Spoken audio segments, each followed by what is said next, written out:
कमाऊं मैं, उड़ाए तू। देखो ईशा, 2 महीने में हमारी शादी है। अब छोड़ो ना ये जॉब का चक्कर। वैसे भी मैं शादी के बाद तुम्हें जॉब करने की परमिशन नहीं दूंगा। कंपनी की तरफ से मुझे अच्छा पैकेज मिल रहा है। आखिर क्या जरूरत है तुम्हें ये छोटी सी सैलरी के लिए पूरा दिन दिमाग खपाने की? विकी, आपको बहुत अच्छी सैलरी मिलती है, इस बात की मुझे खुशी है, लेकिन प्लीज इस तरह मेरी जॉब को डिसरिस्पेक्ट तो मत करो। माना कि मुझे आपके जितनी लाखों में सैलरी नहीं मिलती, लेकिन मैं बहुत खुश हूँ अपनी जॉब के साथ। और सबसे बड़ी बात, मुझे अच्छा लगता है इंडिपेंडेंट होना। अरे यार, एक बात बताओ, बंदा कमाता क्यों है? फैमिली के लिए ना। और जो मैं कमा रहा हूँ हम दोनों के लिए ही तो है। देखो, मैंने हमेशा यही चाहा है कि जब मैं घर पहुंचूं तो मेरी पत्नी घर पर रहकर मेरा इंतजार करे, मेरे लिए चाय बनाए, प्यार से मुझे डिनर बनाकर खिलाए। अब तुम सोच लो, तुम्हारे लिए हमारा रिश्ता ज्यादा जरूरी है या तुम्हारा कमाना? विकी, ये क्या हो गया है? अरे तुम तो पढ़े लिखे लड़के हो, फिर भी ऐसी बातें कर रहे हो। देखो ईशा, मैं नौकरों के भरोसे अपना जीवन नहीं चलाने वाला। मुझे जो कहना था मैंने कह दिया है, अब तुम सोच लो। विकी और ईशा की अरेंज मैरिज हो रही थी।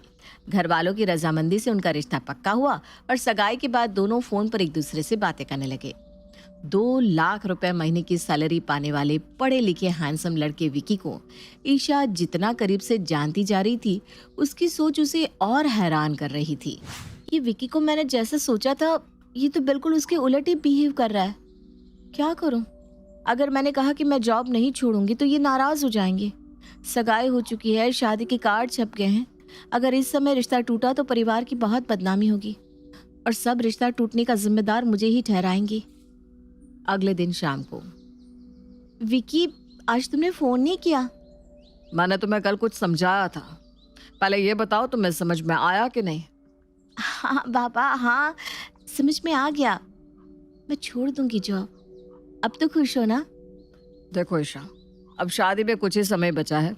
मैं चाहता हूँ ये समय तुम अपने लिए इस्तेमाल करो। शॉपिंग करो, शादी की तैयारियां करो, हमारे बारे में सोचो ना कि अपने उस फालतू जॉब के चक्कर में खप कर दिन खराब करो। ठीक कहते हो तुम। मैं आज ही रिजाइन कर दूंगी। तुम्हारी खुशी मेरे लिए सबसे ज्यादा इम्पोर्टेंट है। अरे यार, वो तो जॉब छोड़ने के लिए तैयार ही नहीं थी। जब मैंने रिश्ता तोड़ने की धमकी दी तब जाकर तैयार हुई। अरे भाई, ये लड़कियां नौकरी करने लगती है ना तो इनके नखरे 7वें आसमान पर पहुंच जाते हैं। अब तू सोच कर देख, ईशा ने जॉब छोड़ दी तो शादी के बाद वो फाइनेंशियली पूरी तरह से तुझ पर डिपेंडेंट हो गई। कम से कम बीवी का कंट्रोल तो तेरे हाथ में रहेगा। वो कब कहाँ क्या खर्च करती है तुझे तो पता रहेगा। मेरी बीवी को देख ले, जितना कमाती है सब अपने ऊपर उड़ा देती है, ऊपर से तेवर सहो।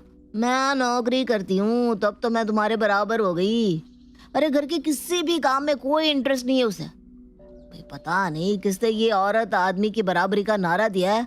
औरत आदमी के बराबर हो जाएगी तो बच्चे क्या हम पालेंगे? अपने दोस्त की बातों में आकर विकी ने ईशा को नौकरी छोड़ने पर मजबूर कर दिया था। धीरे धीरे समय बीतता है, विकी और ईशा की शादी हो जाती है। शादी के कुछ दिन बाद, सुनिए ना, मुझे कुछ पैसों की जरूरत है। अच्छा, क्या बात है, बताओ। कितने पैसे चाहिए तुम्हें और क्यों? मुझे अपने लिए कुछ लेना था। अरे भाई, वही तो मैं पूछ रहा हूँ, क्या लेना है ठीक से बताओ। बताए बिना आप पैसे नहीं दे सकते क्या?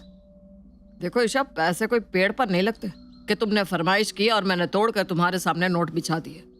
अरे भाई, क्या चाहिए, क्यों चाहिए, वाकई लेने की जरूरत है या नहीं, ये सब देखने की जिम्मेदारी भी तो मेरी ही है ना।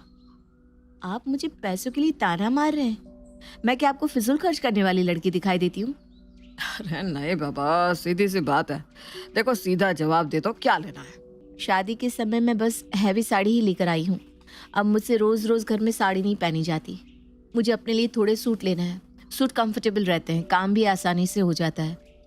अरे भाई, तो ये ज्ञान की बातें तुम्हें पहले पता नहीं थी क्या? शादी में सूट लेकर क्यों नहीं आई? अभी शादी में कितनी शॉपिंग की है और अब फिर से तुम्हें शॉपिंग करनी है? अरे तब लगता था कि साड़ी पहनने में बहुत मजा आएगा, नए नए स्टाइल की ब्लाउज कैरी करूंगी, लेकिन अब मेरी हिम्मत जवाब दे गई है। अच्छा ठीक है, मैं शाम को लेता आऊंगा। विकी, मेरे लिए सूट आप कैसे लेकर आओगे? मैं अपनी पसंद के ही कपड़े पहनना पसंद करती हूँ। आप मुझे पैसे दे दो, मैं ले आऊंगी। ईशा की बात का जवाब दिए बगैर विकी वहां से चला जाता है। शाम के समय विकी ईशा के लिए 2 सूट लेकर घर आता है। ये देखो मैं क्या ले आया तुम्हारे लिए सूट। अब तो खुश? विकी, ये तो बहुत ही डोमिनेटिंग बिहेवियर हुआ ना। तुमने मुझसे मेरी चॉइस तक पूछनी जरूरी नहीं समझी और खुद लाकर ये सूट यहाँ रख दिया। मैंने अपने लिए पहले ही ऑनलाइन सूट पसंद कर लिए थे, आपसे बस पैसे मांगे थे और मैं रेडीमेड सूट पहनती हूँ। ये कपड़ा लेकर सिलाने वाले सूट मुझे बिल्कुल पसंद नहीं है। अरे बेटा, जैसा उसे पसंद हो वैसा उसे ले लेने देना। तू क्यों बिना बात में अपने नाक बीच में घुसा रहा है? तू पैसे दे दे और अपनी जान छुड़ा। अरे मम्मा, आप इसकी साइड लेना बंद कर दो। पैसे थोड़ी समझदारी से खर्च करने पड़ते हैं। ईशा को विकी का बार बार पैसों के लिए उसे ताने देना बहुत तकलीफ दे रहा था। विकी, शादी से पहले तो आप कहते थे कि मेरे पास पैसे की कोई कमी नहीं, इसलिए तुम नौकरी छोड़ दो। और अब जब मैं नौकरी छोड़कर आपके ऊपर पूरी तरह से डिपेंड हो गई हूँ तो आप हर बात के लिए मुझे पैसों का ताना दे रहे हैं। अरे ऐसा क्या मांग लिया मैंने? अब मुझे जरूरत है तो क्या मैं अपने लिए 2 सूट भी नहीं खरीद सकती? और बात सिर्फ सूट की नहीं है, मेरी कोई अपनी जरूरतें भी तो हो सकती है। क्या मैं एक एक पैसा आपसे पूछ कर खर्च करूंगी? मैंने तुम्हें खरीदने से मना कब किया? तुमने सूट खरीदने की इच्छा जताई तो तुम्हें लाकर दिए ना मैंने। फिर इसमें इतना मुंह बनाने वाली कौन सी बात हो गई? विकी कुछ भी सुनना या समझना नहीं चाहता था। कुछ दिन बाद, मैडम पार्सल है आपका, कैश ऑन डिलीवरी। लाइए 365 रुपये दीजिए। लेकिन मैंने तो कोई सामान नहीं मंगवाया। मैडम विकी शर्मा के नाम से पार्सल है, वो यहीं रहता है ना? माँ जी, कोई पार्सल आया है, उसे 365 रुपये देने हैं। मेरे पास तो पैसे नहीं है, अब मैं क्या करूँ? अरे तू परेशान मत हो बेटा, रुक जा, मेरे पास कुछ पैसे हैं, मैं तुझे देती हूँ। ईशा अपनी सास से लेकर पैसे पार्सल वाले को देती है और पार्सल लेकर घर के अंदर आ जाती है। आज मुझे इतनी शर्मिंदगी का एहसास हो रहा है ना माँ जी, क्या बताऊँ आपको। क्या फायदा है विकी का हर महीने लाखों रुपए कमाने का, अगर उसकी पत्नी को 100-200 के लिए भी किसी का मुंह देखना पड़े? क्या मेरी हैसियत अपने पास 1000-500 रुपए रखने की भी नहीं है? तेरी बात बिल्कुल सही है बेटा, और तेरा दर्द मैं बहुत अच्छी तरह समझती हूँ। ऐसा लग रहा है कि इतिहास खुद को दोहरा रहा है। विकी के पिताजी भी बिल्कुल ऐसे ही थे। मेरा पूरा जीवन बीत गया, लेकिन उन्होंने तनख्वाह तो क्या, कभी जेब खर्च के नाम पर चंद रुपए भी लाकर मेरे हाथ में नहीं रखे। अपनी छोटी सी छोटी ज़रूरत के लिए भी मैं हमेशा उनके आगे हाथ पसारती रही। कभी अपने मन का कुछ करने का मन होता तो याद आता मेरे पास तो फूटी कौड़ी भी नहीं है। और विकी के पापा से कहने का मतलब होता कि पहले 10 तरह के सवालों के जवाब दो, तब जाकर अपने लिए कुछ खरीदो। क्या चाहिए, क्यों चाहिए, ऐसा नहीं तो वैसा क्यों, इतने सवाल होते कि उनका जवाब देने के बजाय मुझे कुछ ना खरीदना ज़्यादा आसान लगता। धीरे धीरे विकी बड़ा होने लगा। जब मोहल्ले में कोई फल या खिलौने बेचने वाला आता तो विकी जिद करता कि मैं उसे भी लेकर दूं। उसके साथ के बच्चे दौड़ कर जाते और अपनी माँ से पैसे लेकर अपनी पसंद की चीज़ खरीद कर खाते, और मैं लाचार सी बस देखती रहती। एक दिन विकी ने मुझसे आकर कहा, माँ पैसा क्यों करती है? सबकी मम्मी पर्स टांग कर घूमती है और अपने बच्चों को जो चाहे दिला देती है, और एक आप हो कि हमेशा पापा से ही पैसे मांगती रहती हो। उस दिन पहली बार मैंने अपने 16 साल के बेटे को सच बताया। अब चिंता मत करो माँ, जब मैं कमाने लगूंगा तो आपको लाकर पैसे दिया करूंगा। फिर उन पैसों से आप जो चाहे खरीदना, कोई आपसे सवाल जवाब नहीं करेगा। उस दिन मुझे लगा कि मैंने अपने बेटे को अच्छे संस्कारों के साथ बड़ा किया है। विकी बड़ा होगा तो मुझे समझेगा। बड़े होने के बाद विकी ने अपने अच्छे बेटे होने का पूरा फर्ज निभाया, और उसकी नौकरी लगने के बाद वो हर महीने मुझे कुछ रुपए देने लगा। रुपए मुझे देने के बाद उसने कभी पलटकर पूछा भी नहीं कि मैं उन रुपयों का क्या करती हूँ। विकी के पापा अपनी अनंत यात्रा पर निकल गए, लेकिन कभी मुझे वो सम्मान ना दे सके जो मैंने उनसे चाहा था। लेकिन अपने विकी की सोच पर मुझे सदा गर्व होता कि कम से कम मेरा बेटा अपने पिता की तरह नहीं बनेगा। अगर वो अपनी माँ की तकलीफ समझ रहा है तो कल को पत्नी की भी समझेगा। लेकिन आज तेरी बात सुनकर मुझे अपने बीते हुए एक एक दिन याद आ गए। आज इसने साबित कर दिया कि ये अपने पिता की ही संतान है। माँ के लिए चाहे इसके भाव अलग हो, लेकिन पत्नी को सही मान सम्मान दे पाना इसके खून में ही नहीं है। तो क्या मुझे भी सारी जिंदगी पाई पाई के लिए इनके आगे ऐसे ही हाथ फैलाना होगा? आप एक बार उन्हें समझा कर देखिए ना माँ जी।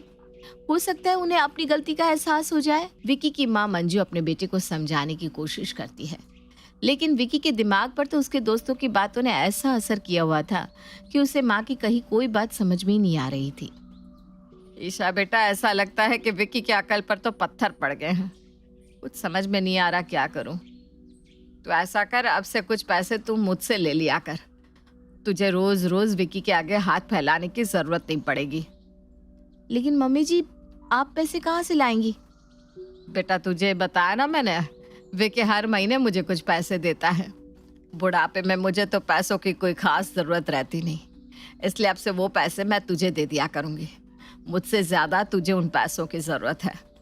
ईशा बार बार मना करती है, लेकिन फिर भी उसकी सास जबरदस्ती हर महीने कुछ पैसे उसे देने लगती है। हर महीने जेब खर्च मिलने पर ईशा को भी अब थोड़ा खुलापन महसूस होने लगा था। एक दिन मंजू अपनी बहू ईशा को जेब खर्च के पैसे दे रही थी कि तभी विकी उसे देख लेता है। मम्मी, ये क्या कर रही हैं आप? ईशा को पैसे क्यों दे रही है? अरे मैं अपने पैसों का जो चाहे करूं, मेरी मर्जी। ओह, तो ये बात है। मेरी मर्जी के बगैर ईशा को पैसे देकर आपने ठीक नहीं किया मम्मा। अगर आपको पैसों की जरूरत नहीं है तो ठीक है, अगले महीने से मैं आपको पैसे देना बंद कर दूंगा, लेकिन इस घर में होगा वही जैसा मैं चाहूंगा। मैंने आपको मना किया था ना माँ जी कि आप मुझे रुपए मत दीजिए। देखा आपने, मेरी वजह से उन्होंने आज आपसे इस तरह की बात की है। नहीं बेटा, तुम्हारे कारण नहीं, ये सब कुछ मेरे कारण हो रहा है। शायद मेरी परवरिश में कुछ कमी रह गई है, जो मेरा बेटा आज मेरी बहू के साथ इस तरह से व्यवहार कर रहा है। अब सहने का समय नहीं है बेटा, अब हमें इसे सबक सिखाना ही होगा।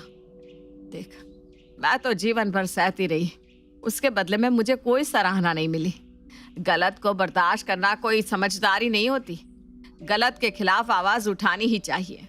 तो आगे बढ़, मैं तेरे साथ हूं। इसे अपनी कमाई का घमंड हो गया है ना। इससे ऐसा लगता है कि अगर ये तेरे हाथों में पैसे नहीं देगा तो तू एक एक रुपए के लिए मोहताज हो जाएगी। लेकिन तुझे भी खुद को साबित करना है। छोटी बड़ी जैसी भी नौकरी मिले तो घर से बाहर निकलकर नौकरी कर, 4 पैसे कमा और आत्मसम्मान के साथ अपना जीवन बिता। जीवन भर पति के आगे पीछे घूमने से तुझे कोई बहादुरी का मेडल नहीं मिलने वाला। लेकिन माँ, उन्होंने मुझे नौकरी ना करने की हिदायत दे रखी है। बेटा, ये विकी नहीं, उसका अहम बोल रहा है, और उसके अहम को तू जितना तुष्ट करेगी वो उतना ही तुझ पर हावी होगा। सास मंजू की बात सुनकर ईशा घर से बाहर जाकर नौकरी ढूंढ लेती है। अगले दिन ऑफिस से आने के बाद, ईशा, चाय बना दो जरा, और हाँ, आज खाने में कुछ स्पेशल बनाना। बेटा, बहू तो घर पर नहीं है, चाय मैं बना देती हूँ। अरे, उसे पता नहीं मेरे ऑफिस से आने का समय हो रहा है, फिर इस समय बाहर घूमने का क्या मतलब है? बहू घूमने नहीं, काम पर गई है। मतलब बहू ने नौकरी ढूंढ ली है, अच्छी तनख्वाह मिल रही है। वो तो मना कर रही थी, लेकिन मैंने ही कहा कि औरत को आत्मनिर्भर होना चाहिए। मेरे कहने पर उसने नौकरी ज्वाइन कर ली है। बेटा, माँ अब क्यों उसे सर पर चढ़ा रही है? और मैंने साफ साफ कहा था कि मुझे नौकरी करने वाली पत्नी नहीं चाहिए। मुझसे पूछे बिना उसने जॉब की कैसे? पत्नी का पैसा कमाना तुझे पसंद नहीं और अपनी कमाई उसके हाथ में रखना तेरी शान के खिलाफ है। मतलब तू बस ये चाहता है कि पत्नी सारी जिंदगी तेरे सामने हाथ फैलाकर खड़ी रहे। ये कैसा अहम है बेटा? क्या तू सच में मेरा वही बेटा है जो अपनी माँ की हर तकलीफ दुख महसूस करता था? बात को घुमाओ मत माँ। सच बात तो यह है ना कि उसने मेरी बात काटी है। अरे ऐसी कौन सी जरूरत है उसकी जो मैं पूरी नहीं कर पा रहा हूँ? विक्की बेटा, तुझे याद है जब तू छोटा था ना, तो अक्सर मुझसे कभी आइसक्रीम खाने की तो कभी बर्फ का गोला खाने की जिद किया करता था।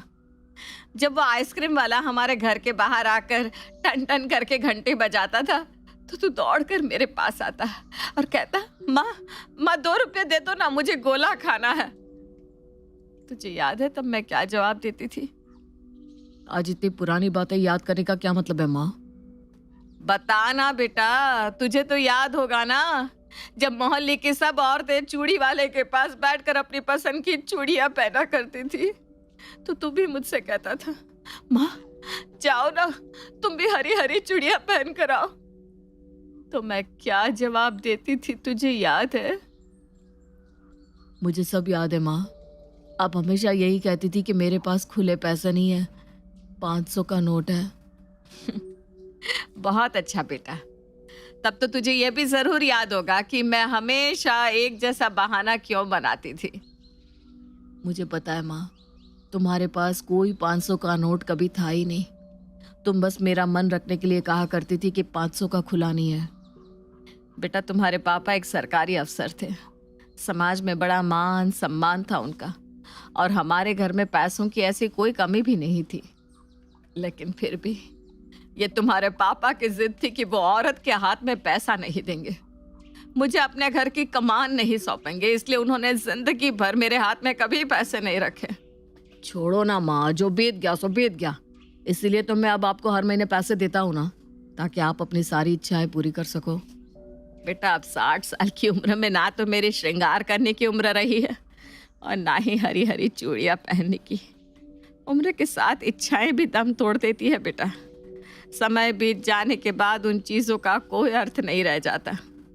आज तू मेरे सामने दौलत का ढेर भी लगा दे तो मेरी जवानी तो वापस नहीं ला सकता ना ही आज तू सड़क के किनारे रुक कर बर्फ का गोला खा सकेगा। भूख लगने पर ही भोजन किया जाता है, भरे पेट सामने रखे भोजन का कोई अर्थ नहीं बचता।